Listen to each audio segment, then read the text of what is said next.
महाभारत में अनुशासन पर्व में पितामह भीष्म कहते हैं कि यदि 12 साल तक लगातार एक कार्य किया जाए तो वो कार्य सिद्ध हो जाता है। गोकुल में एक अद्भुत भक्त हुए कृष्णदास जी, ये उन्होंने सुन लिया, उनके मन में भाव आया, वो गए माला बना करके ठाकुर जी के पास, बोले ठाकुर जी 12 साल तक लगातार माला पहनाने आऊंगा, 13वें साल की जब सुबह होगी तो आपको माला पहनने मेरी कुटिया में आना।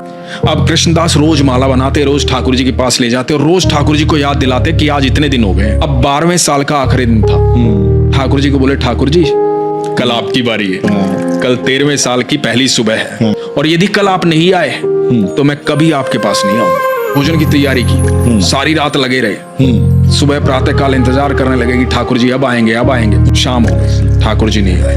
आ गया गुस्सा, सारा 56 भोग उठाया, अपनी पोटली में बांधा और देख करके मंदिर की तरफ, कोई नहीं है कृष्ण विष्णु, पत्थर की मूर्ति है वो, सुनता तो आज आ जाता, सुनता ही नहीं है। और बड़बड़ाते हुए जा रहे हैं। आगे से गैयों का एकदम झुंड आ रहा है लगातार। तो एक बालक आवाज दे रहा है, अरे बाबा सुनो, रुको, इतनी सारी गैया आ रही हैं, टक्कर लग जाएगी, धक्का लग जाएगा, गिर जाओगे, रुक जाओ थोड़ी देर। रुक गए कृष्णदास जी। तो बालक बोला कि बड़ी खुशबू आ रही है आपके झोले से, खाना खाया नहीं आपने शायद, तब तक गैया जाए बैठ के खा लो। बोला नहीं मुझे नहीं खाना। क्या हुआ, क्या बात हुई? लाडला है ना वो कन्हैया। अरे बहुत नखरे हैं उसके। 12 साल गया हूं माला पहनाने, एक दिन बोला था एक दिन मेरे पास आ जाना, नहीं आया, सुबह से लेकर के शाम हो गई, अब जा रहा हूं यहां से। तो बालक बोला बाबा इतना गुस्सा क्यों हो रहे हो? मुझे भी भूख लगी, मैंने भी सुबह से कुछ नहीं खाया, सुबह से गैया चरा रहा हूं। तो बोला कि मुझे भी आप खिला दो। बोला खा लो। बोला आप देख नहीं रहे मेरे तो हाथ गोबर में सने हुए, मैं कैसे खा लूं?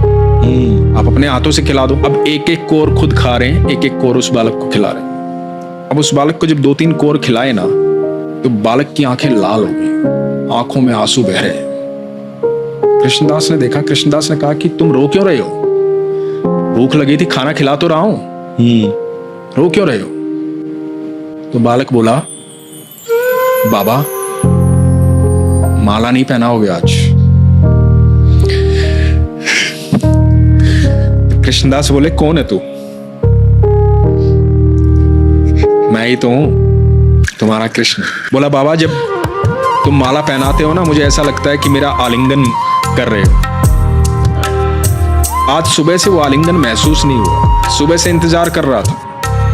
भक्तों ने बहुत भोग लगाया पर मैंने किसी के हाथ का खाना नहीं खाया, मुझे मेरे कृष्णदास के हाथों से खाना खाना।